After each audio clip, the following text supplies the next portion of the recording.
Thank you, General Saxena. Good evening, ladies and gentlemen. At the outset, my heartfelt thanks to the organizers, especially General Chandele, to have given me this opportunity to come here and speak in front of this August gathering. I know this is the last session of the day and it's quite difficult. And I think it's both good and bad for the speaker. But I'll try and keep it interesting and simple. I'll talk about a little bit of the future technologies which are coming up, especially in India, and beef it up with a few videos to keep you interested. Gentlemen, we are all aware that any future war is not going to be fought in the manner that any of the wars which has been fought earlier. This is because the type of revolution which has taken place in the technology. Especially in the weapon systems, the technology has changed. Whatever was there yesterday is not there today, and we cannot even think what will come tomorrow. Target acquisition and weapon guidance is facing challenges. The stealth technology, the ECM, the ECCM, a number of things are coming up. And we have to match those capabilities if you have to defeat our adversaries. To start with, I will show you a small video which shows how the stealth technology of recent past, where we could not acquire a target, is being acquired by 3D radar and engaged by our weapon systems.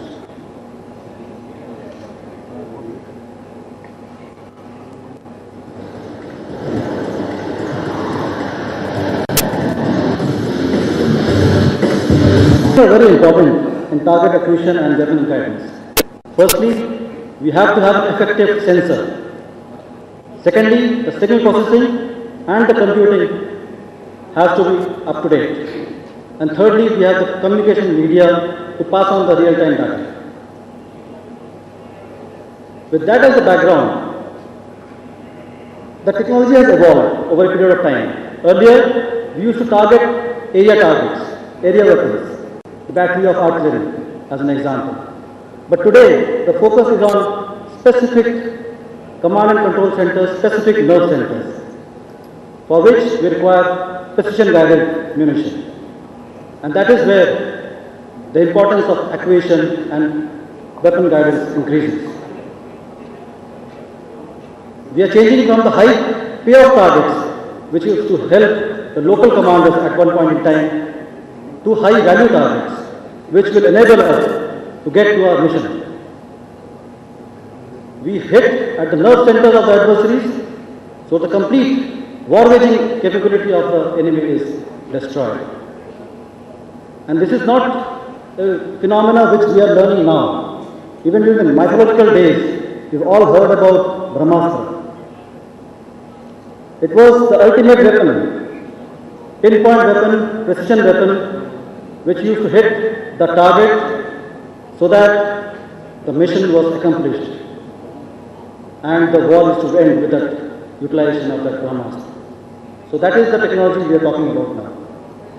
So what do we want? We want to have high level of accuracy, that we hit the target, hit the mark. We should have the transparency for the commanders, both knowing the details of our own troops and various developments, and that too also of the enemy. And whatever we are getting, it should be in a coordinated form. It should be a synergized effort. And that is how we can achieve our aim. Why this is important? This is important so that we can achieve the desired result with minimum cost, minimum logistics, without any collateral damage, so that it boosts up our confidence and demoralizes the enemy. It has been aptly said by Sun Tzu, by knowing the enemy and knowing yourself, you can fight 100 battles and win them all. This was said in the 5th century BC. It is true today and will ever remain true in years to come. We are in an information intensified battlefield. We are using technology to gain info, to deny info, to deceive, to counter deceive, to attack, to counter attack, and finally to destroy and achieve our aim. This all is happening in the network-centric atmosphere with a nuclear backdrop. The major component is the C4I2SR. We are changing from the nuclear deterrence days to information deterrence and information superiority days. And here, the miniaturization and integration of various components has helped us. As some speaker was telling, the locations that we have or the space that we have in any missile system or any of the equipment system is very limited. So this miniaturization is one thing which helps us. I will show you a small video on how the network-centric warfare takes place.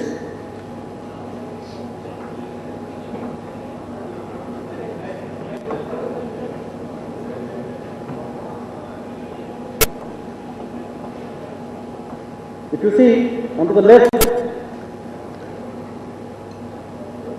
is our own command and control center with number of inputs coming from UAVs, from spacecraft, from various other sensors which are ground-based or air-based.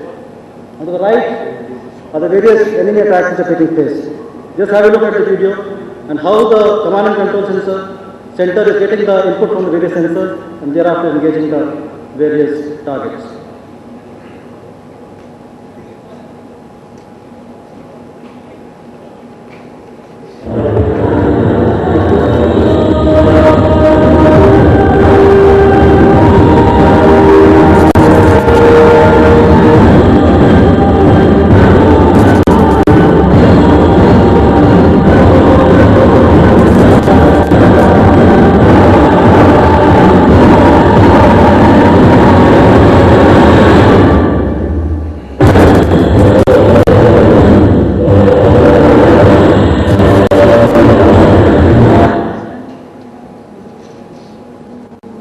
So what does target acquisition involve? It involves simple things like detection, identification and location, tracking, navigation and utilization. And as our reach is increasing day by day, we are going for longer ranges of weapon system. Therefore, our capability to acquire a target at a longer distance and also engage it and guide our weapon system to the target is very important. What does detection involve? Technically speaking, it involves we should maximize signal to noise ratio. We have adaptive thresholds, reduce the false alarms, intensify, adapt, amplify, and thereafter give a good display. Identification and location involves that we have Bayesian extrapolation, IFF techniques with us, and finally we could track the target and thereafter navigate and utilize using our own weapon system. The target characteristics play a very important role. The shape, size, type, and the type of material that is used in the target, the speed and velocity at which it is moving. Also, nowadays to deceive any of the enemy targets, there are a number of maneuvers. They accelerate, they decelerate, they take number of turns which are beyond imagination level. So the speed and velocity is very important. The coordinates, the bearing, elevation, lat-long coordinates are to be known. The range, and finally the intention, whether it is friendly, hostile and neutral. We have so less time nowadays, everything is happening at real time and we have to react. So this factor is very important. To help us in all this, we have few facilitators. Firstly, the electromagnetic waves, which are either radiated or emitted by the target or are being artificially produced or naturally occurring, which the targets are reflecting.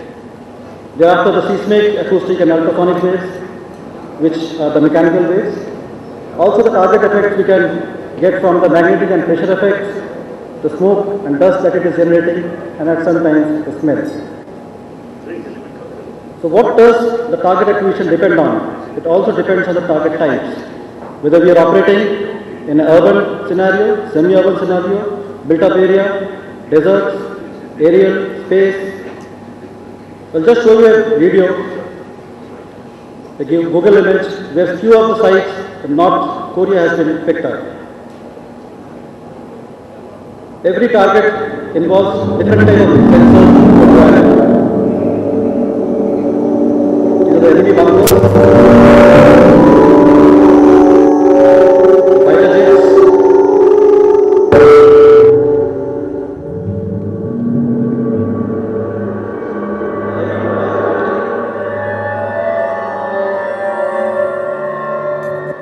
And similarly many other targets. So every target requires different type of sensor, different type of data processing, and different type of engagement.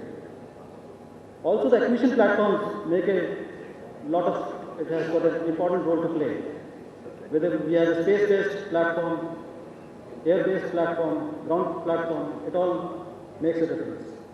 Again, a small video.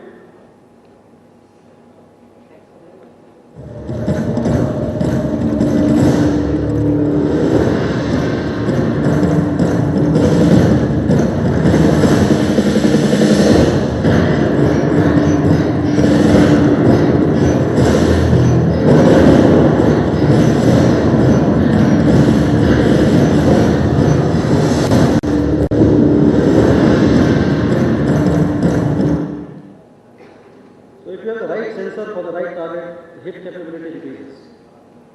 Also, the battlefield today is full of electronic equipment, lot of electronics and counter-electronic communication taking place, which clutters the complete environment. So we have to be careful about the noise and clutter which is being developed. The signal processing has to be of the highest order so that the image which is produced is actually actionable. The operating conditions also make a lot of difference, whether we are operating during day, night, in rarefied atmosphere or in fog makes a difference.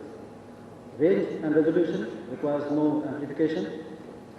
And the reaction time, the decision making time, because most of the attacks are standoff attacks at a distance, and the target will move out if you don't react in the right time.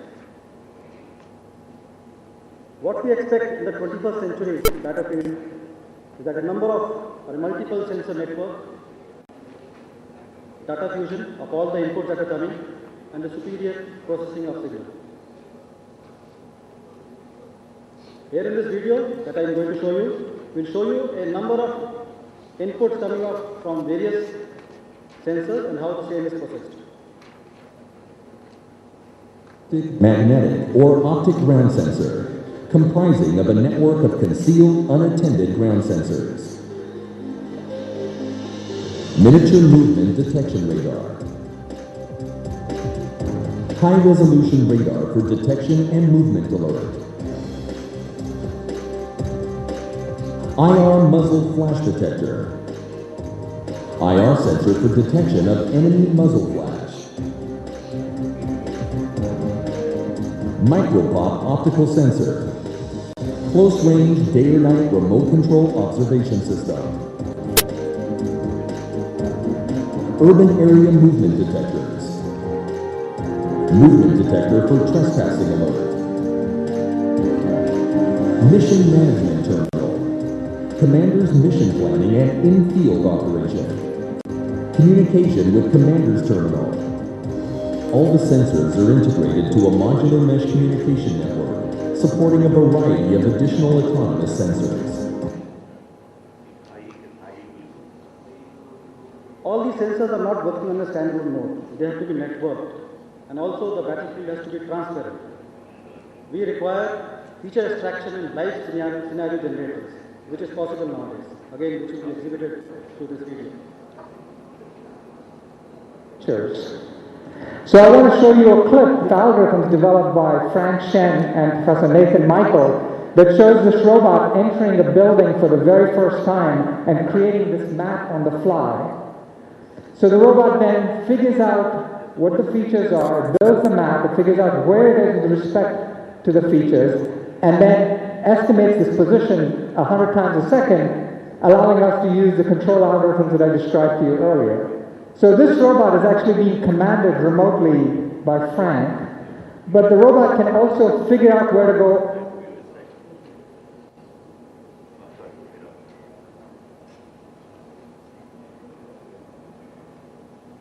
equipment systems are non-line of sight and over-the-horizon capability types. All the attacks are stand-up attacks. All this has to be seamlessly integrated, and also we require some inputs from the human end and the help from the geospatial intelligence for precision strikes.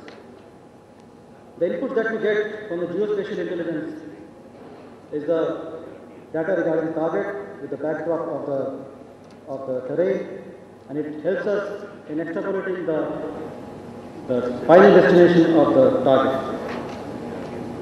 Here I am showing you a 4D GIS-based virtual reality for a moving target indication using the GIS digital map.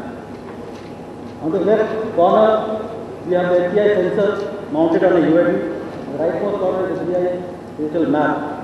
The input that we get from the LTI sensor, the terrain and the target image we receive from that. Thereafter, we process it to get the moving target indicator or the recognition of the moving target. The moving target recognition and the image that we have got from the UAV is matched to the GIS digital map platform, and the target positioning and tracking takes place. And based on various algorithms, fuzzy logic, the trajectory, motion, and the final destination is projected. It's a 4D, it is time-based too. Similarly, the inputs that we are getting, whether it is LTI images, the GIS, and the tactical intelligence or the military information of the battlefield that we are getting, if computed properly and using the right type of IT application and GIS, we can carry out the target detection and tracking, prediction and estimation, and finally the recognition and analysis of the complete target. We can also go into the simulation field by going through the virtual world. A number of sensors are there nowadays which are helping us to achieve these things. That is optical and optoelectronic systems, lasers, radars, acoustics, and seismic.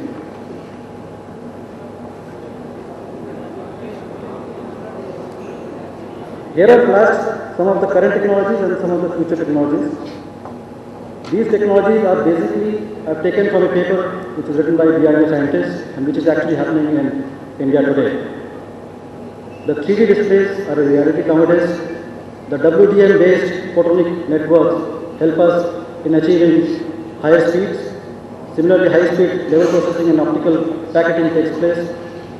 The optical time division multiplexing helps us in achieving higher speeds, and the VLC systems. Similarly, in lasers, which are operating at higher frequencies, the best part of a laser is that it operates at high frequency, and we can have very small pulse widths, which gives us a very good resolution. It has been used on a DISTM environment, and which engages the target and gives you final results. The radar systems also, a number of improvements are taking place.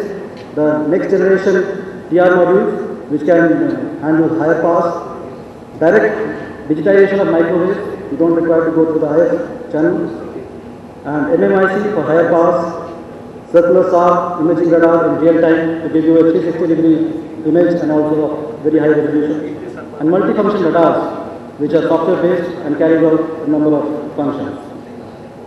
In the acoustic arena, the best part in acoustic and seismic sensors is that they cover a large area. So the acoustic and seismic sensors are being used in grid to get the right inputs. Coming to the guidance part, now guidance technology are of basically two types. Either we guide the missile till the end, till the target, or that is called all-the-way guidance, or guided onto the target, or else we go into the guided onto location in space, thereafter depending on its velocity and all, it reaches the target. Also we can show this guidance technique in various other forms, like we have the homing, beam guiding, command, inertial, terrestrial type of guiding. Basically, the homing, beam guiding, and command guidance are for shorter ranges, used generally in the anti-tank guiding missiles, and inertial, terrestrial, these comes in for longer ranges. But what we are going towards composite guidance, where a number of guidance systems are used. These are being used. Composite guidance is being used for latest technology missile systems like Akash weapon system or even BrahMos. boost phase, like we experience extreme accelerations. We require a different type of sensor there. Mid course, we require preset or a remote control type of guidance. And terminal phase requires sequence of moves. And we also have a number of alternatives and redundancies. Now the targets make a number of maneuvers. They accelerate, decelerate, maneuver. They try to fool the control systems. But we have the modern optimal control systems and non-linear control systems, which which takes care of the non-linearity and gives you the right information. You have the artificial intelligence, which uses neural networks to give you extrapolation and interpolation of the targets. The optimal estimation and guidance and predictive guidance give you the future positions of the various targets.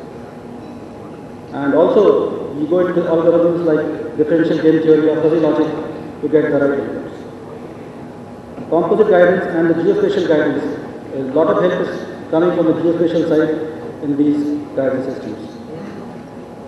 Now, what we get from the geospatial technology is the topographic support system, which is digitized nowadays, the real-time situational inputs, military terrain analysis, and finally the global navigation systems.